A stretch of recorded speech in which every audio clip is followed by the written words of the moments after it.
Good morning. This is Esmery from Flourish Inside Out. Sunday was my first Mother's Day after losing my mother in February, and it was a difficult time. And I found myself reminiscing and just thinking back of the beautiful times we had together. But it was a sad time. So to all of you who lost a mother in the year that's just passed and had a first Mother's Day without your mother, thinking of you. Then the second part I want to talk about is the fact that I have grown up children. My eldest is 23, almost 21, the second one, and 17. And I'm now in that phase in our relationship where I get parenting advice, where I get a parenting review telling me where I dropped balls and where I could have done it a little bit better. And being in the inner healing space, obviously it's very important to me to deal with those things. And it doesn't mean that I did it wrong. It's about my children's perception of what their needs were, and if it wasn't met, then there's hurts that needs to be dealt with.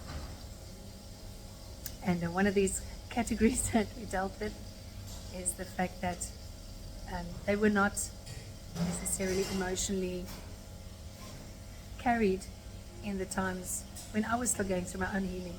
It was really difficult. It's difficult to hear those things from your children.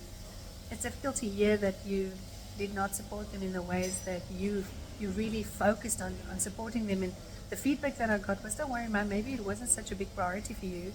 So I can understand that you dropped that ball. And my heart just shrunk because it was my main priority as a mother, was to be there for them emotionally and support them.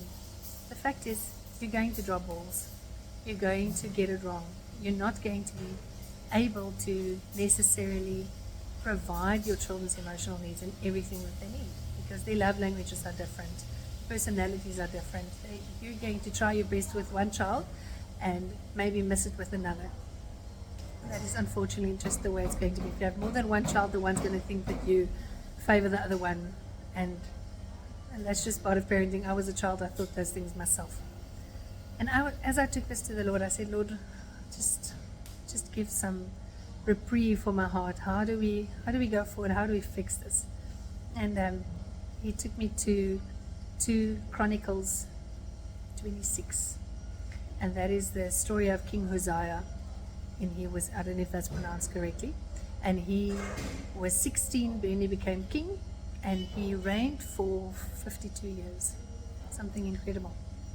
And then it says his mother was Jecoliah of Jerusalem. And in that moment, the Lord said to me, I see your children. I see them for who they are. I see the gifts on their lives. I see what I've called them for. I see the inputs that you've put in their lives and how you raise them. And their mother is Esmery van Bonnievale. And as a young mother, you would hear that your children would need their mother until the age of 6, and then they will need her more for the development up to 12, but then after that, then they need their father, because the father then plays the biggest role. And somehow I partnered with that lie that when they're 12, you cut the apron strings and that's it, they're on their own. You can support a little bit, but the big stuff is over. And that's just not true. As I read that scripture, it said their mother, his mother, was Jecoliah from Jerusalem. And I want to say to you, put your name in that scripture and your town where you grew up in that scripture today, and say, his mother is Kulita from Hout Bay, or actually also from Bonnievale, or Suzanne from Bonnievale, or Johannie Marie from wherever, also Bonnievale, I suppose.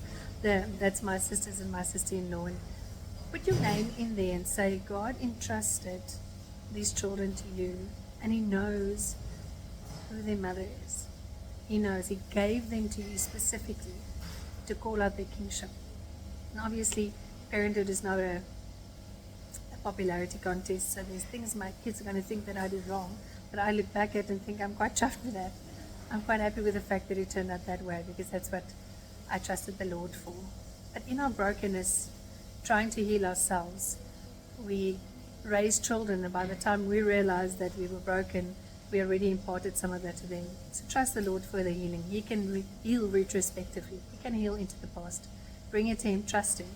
But He knows who you are. He sees you. He sees your sacrifice. Bless you.